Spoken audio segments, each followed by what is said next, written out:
So can you believe that we are going on a year and a half with the current generation of Qualcomm Snapdragon processors? The Snapdragon X1 Elite series was launched a year and a half ago. So what Qualcomm realized is that it was high time to quickly transition into their next generation of processors.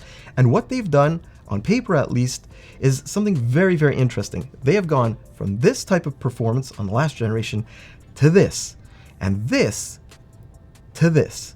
And basically talking about what they've done and how they've done it is what this video is all about. And for this video, we've partnered up with Qualcomm to shine a bit more of a light on what happened behind the scenes, what you can expect in the future, and how to decode their upcoming lineup. But look, either way, the claims that Qualcomm is making here, well, this is a lot more than a simple evolution for their X Elite lineup. We're talking about, and yes, supposedly, up to 39% better performance at an identical power level in single core workloads when compared to the previous generation, and up to 50% better in multi-core. But does it actually deliver that? And that's, I guess you would call it the billion-dollar question, and I unfortunately can't answer it for you in this preview. We're working here with very early pre-production samples, early drivers, beta firmware, and an OS that's probably not exactly optimized for these at this point in time.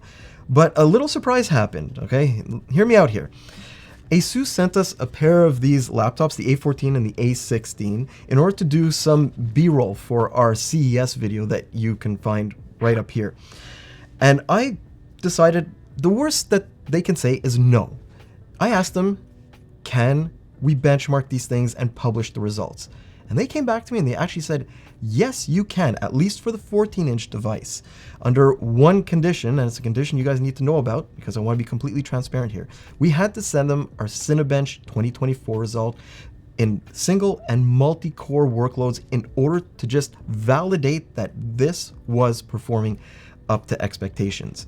So once they got that, they actually said, sure, you can run all the tests that you want and you can publish them. So that's exactly what we did. But I do have to preface this here. Any of these results that you see might not be representative of final performance, but we still wanted to see what it could do. So we ran a bunch of mixed workloads and a few compatible games to get an idea of what to expect when the retail devices start rolling out in February and March. And yes, we're also skipping the battery tests here, and there's a good reason for that. They would be wildly inaccurate because we're still waiting for a final production-ready firmware that'll be rolled out in a few weeks. It's supposed to optimize power consumption, specifically when the A14 is running under battery. So let's line things up against the previous generation X Elite, Apple's M5 and Intel 288V, and AMD's Ryzen AI9 HX 370. I also want to mention the A14 doesn't have Qualcomm's highest end flagship Extreme processor. Instead, it's the X2E88, so the lowest end 18-core CPU in the new Snapdragon lineup. All of these processors were set to operate at a normalized 30 watts, except the M5, which runs a little bit lower than that in all of our tests. Anyways, Cinebench, it aligns almost perfectly with Qualcomm's numbers in single core and multi-core results. But look, that was pretty much expected here, since this benchmark is basically the cornerstone of all of their claims. Still though, let's be honest here, this kind of performance uplift in a single generation is huge. Moving outside of like a hand-picked benchmark here into something more realistic like Blender, and the X2 Elite still runs all over the X1E and also manages to stay way ahead of Intel, Apple, and AMD CPUs too. Handbrake, it pretty much shows the exact same thing. In CPU-heavy workloads, in compatible applications, the X2 Elite has some serious muscles, even on this pre-production laptop. And hopefully it just gets better than that as drivers and firmware mature a little bit more as we get closer to launch. Now, I think this also highlights something very important from Qualcomm's perspective, because they have obviously delivered, even in the first generation, on the hardware side of the equation. It's the software side of the equation that keeps on sort of letting them down. So if that side gets solved as well, these X2 Elite processors, when they do launch, could be a very, very interesting option for a lot of people out there. So let's start right at the top with what makes the X2 series tick, starting with its move to a 3nm manufacturing process, which leads to a lot more room for performance and, maybe most importantly, huge efficiency benefits too. Like every other modern processor, the X2 series is a true system on a chip that places the usual building blocks like the CPU cores, the GPU, and memory interface right alongside things like controllers for the onboard camera, UFS storage, PCIe interface, and native USB 4 and Wi-Fi 7. Of course, behind the scenes, there's some huge updates to the Orion CPU cores themselves, but one of the most important changes to the X2 series is how those cores are laid out, using a sort of little big type of approach. There's a dozen primary cores, or what Qualcomm calls primes now, spread through 2 clusters of 6 each. And brand new to the X2 series is a third cluster, made up of smaller performance cores. So while those prime clusters are meant to deliver absolute peak performance, the performance cluster houses cores which balance out efficiency and throughput. If everything goes according to plan, these little guys will be doing most of the processing during everyday tasks, but they also lend a hand during heavy multi-core workloads when the prime cores get called into action. Another one of the more interesting additions is onboard memory, a lot like Intel's Lunar Lake. But there's a bit of a catch here. The X2 Elite Extreme comes with a triple controller setup and onboard memory, up to a crazy 128 gigs, though most laptops, of course, will be using less than this. Meanwhile, the regular X2 Elite and X2 Plus will have a dual controller setup and a choice of either on-package memory like the Extremes or offboard via soldered DRAM. But the real story here is the memory interface on the Extreme. With this thing, it actually feels like Qualcomm's targeting AMD's Strix Halo CPUs in a lot of ways. It gets a 6-channel memory setup through a massive 192-bit bus, giving it a theoretical bandwidth of 228 gigabytes per second. And the regular Elite and even that budget Focus Plus series, they aren't slouching on the memory front either. So what does this mean for the overall lineup, the things that you guys might be looking in to buy?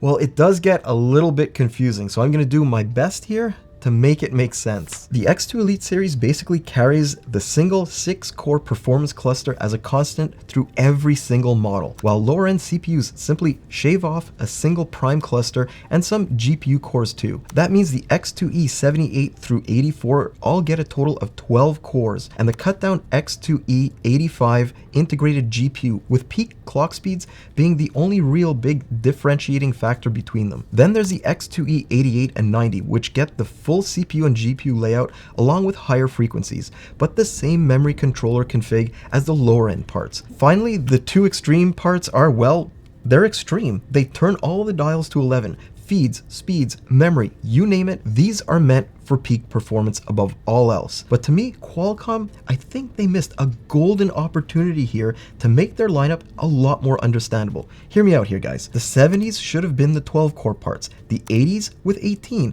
and finally, the Extremes get 90 series designators. And I just don't get it, right? Why? Why? Qualcomm, listen to me. I know that you're watching this video.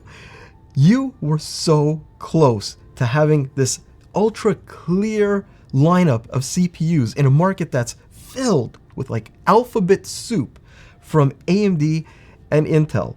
You almost had it, but you just missed it a bit. We also have to talk about the X2 Plus series that was announced just a couple weeks ago at CES. They get more cores along with higher frequencies and that expanded memory bandwidth I mentioned before. But Qualcomm also made, I guess you would call it like an interesting decision here. Remember, this is supposed to be their hyper power efficient entry level lineup, so where battery life is absolute king. And yet they've completely chopped off the low power performance CPU core cluster. These CPUs are made up of either 6 or 10 prime cores along with a drastically cut down GPU. They also remove secondary boost frequencies. And yet even then, the X2 Plus series sees even bigger gains against the X1P series than the X2 Elite does over its predecessors. Personally, I can't wait to see where the X2 Plus series ultimately lands, because I have a funny feeling that it could be very competitive on both the performance front and the battery life front.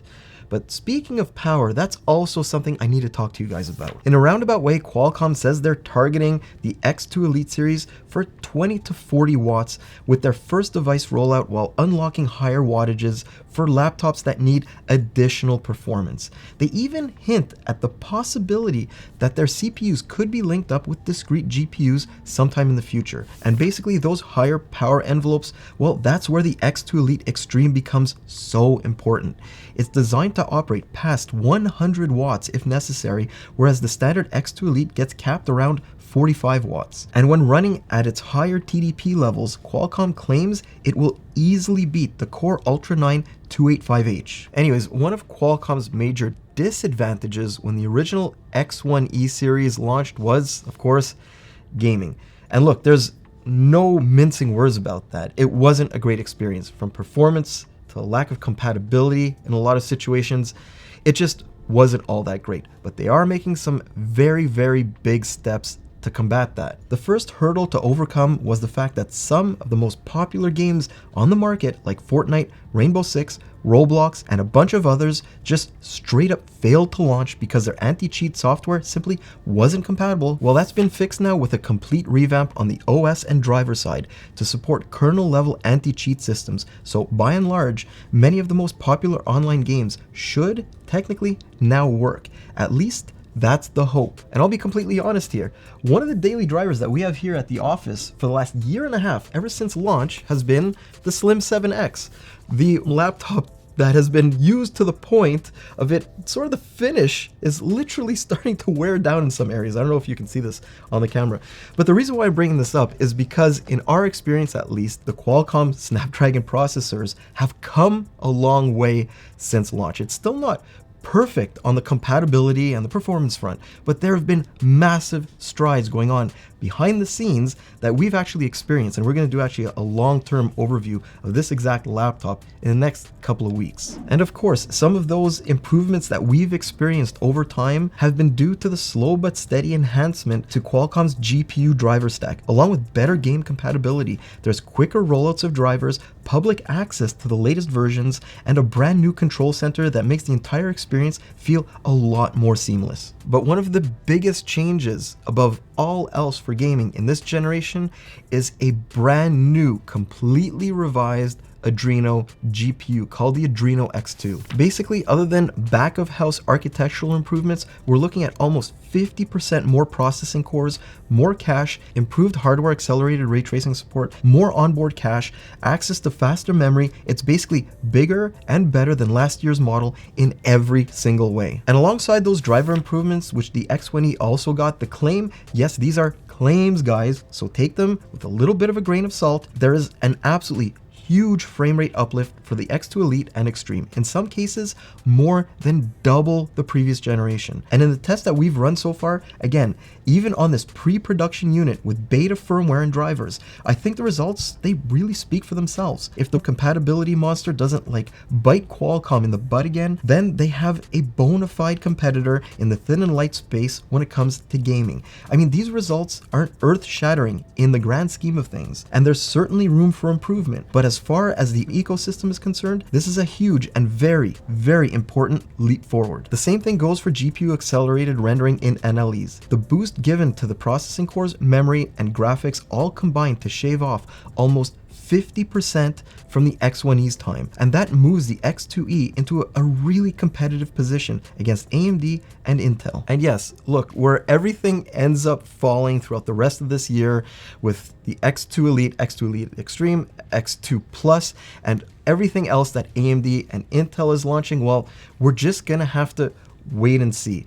But what I can tell you at this point in time, with the limited benchmarking that we've done so far and just experiencing these devices for a couple of weeks, I can give you one word, and that one word is hope. We have to remember the original Elite series was released later than it should have been and on a process node that wasn't quite optimal for the time. But now we're seeing an on-time redesign on a brand new manufacturing node. But now it's up to Microsoft to get their act together on the software side, because this platform has a whole lot of catching up to do in the court of public opinion. And I know that there's been so much controversy surrounding this entire ecosystem, but I for one hope that Qualcomm succeeds here, because we need more competition, especially now with everything getting so obscenely expensive. We need some competition to knock down those prices.